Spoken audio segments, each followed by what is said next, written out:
Lebanon अभी सैकड़ों pager में हुए धमाके के सदमे से उभरा भी नहीं था कि 18 सितंबर को वॉकी टॉकी में धमाका होने लगा और इसमें 450 लोग घायल हो गए और 14 लोग मारे गए। 17 सितंबर को लेबनान के कई इलाकों में पेजर अचानक फटने लगे, जिससे 2800 से अधिक लोग घायल हो गए और 12 लोगों की जान चली गई। अस्पतालों में इलाज कर रही नर्सें और मरीज भी इन धमाकों से बुरी तरह प्रभावित हुई। नर्सों की आंखों की रोशनी चली गई और कई लोगों की उंगलियां तक फट गई। अगले ही दिन 18 सितंबर को वॉकी टॉकी में विस्फोट की घटनाएं सामने आईं, जिसमें 450 लोग घायल हो गए और 14 लोगों की मौत हो गई। हिजबुल्लाह की एक शोक यात्रा के दौरान भी जापानी वॉकी टॉकी में धमाके हुए, जिससे स्थिति और ज़्यादा खराब हो गई। आदाब, नमस्कार, मैं नदीम खान और आप देख रहे हैं भारत हिंदी। पेजर और वॉकी टॉकी के बाद लैपटॉप, रेडियो और सोलर पैनल में भी विस्फोट होने लगे। लेबनान के लोग अब अपने घरों और दुकानों से टीवी, स्मार्टफोन और अन्य इलेक्ट्रिक डिवाइस हटाने लगे हैं। डर का माहौल ऐसा है कि लोग अपने ही उपकरणों से डरने लगे हैं। अब लोगों को ही समझ नहीं आ रहा है कि वो खाली हाथ जमीन पर बैठ जाएं या इन धमाकों से घायल हुए उन लोगों की मदद करें। हिजबुल्लाह ने इस युद्ध के इतिहास में एक नया दौर बताया है। इस हमले ने लेबनान के साथ साथ दुनिया भर के इलेक्ट्रॉनिक उपकरणों को असुरक्षित बना दिया है। लेबनान के स्वास्थ्य मंत्री ने अल जजीरा से कहा है कि ये धमाके देश के लिए बहुत ही खतरनाक साबित हो रहे हैं। लोग अपने दैनिक जीवन के साधारण उपकरणों से भी डर रहे हैं। दुकानदारों ने अपनी दुकानों से इलेक्ट्रिक सामान हटा लिया है, क्योंकि कोई नहीं जानता कि अगला विस्फोट कब और किस डिवाइस में होगा। अस्पतालों में तनाव का माहौल है और डॉक्टर्स और नर्सें खुद को सुरक्षित महसूस नहीं कर पा रहे हैं। क्या पेजर और मोबाइल के दौर में आज भी पेजर क्यों इस्तेमाल करते हैं, जानेंगे डिटेल में। आपसे हमारी गुजारिश है कि हमारे YouTube चैनल सब्सक्राइब जरूर करें।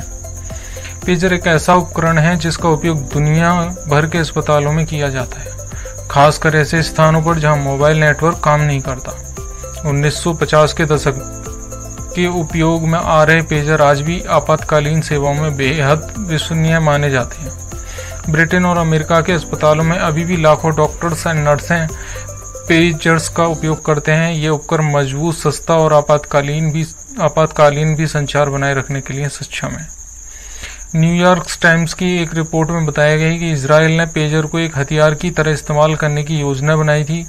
एक सेल कंपनी बनाकर इजराइल ने हिजबुल्लाह को पेजर की आपूर्ति की, जिससे किसी भी समय धमाका करने के लिए तैयार किया गया था। इस घटना ने ये सवाल खड़ा कर दिया है कि जब तक इन पेजर की सप्लाई चेन को नहीं रोका जाता, तब तक दुनिया का कोई भी देश सुरक्षित नहीं है। वॉकी टॉकी धमाकों के बाद जापानी कंपनी का बयान आया है कि उन्होंने 1 दशक पहले ही इसका उत्पादन बंद कर दिया था। कंपनी के अनुसार इस बात की जांच करना असंभव है कि हिजबुल्लाह द्वारा इस्तेमाल किया गया वॉकी टॉकी उनका ही था या किसी और का था। इन घटनाओं ने पूरी दुनिया को हिलाकर रख दिया है। अगर वही पेजर या वॉकी टॉकी हवाई जहाज में होता तो सोचो क्या होता।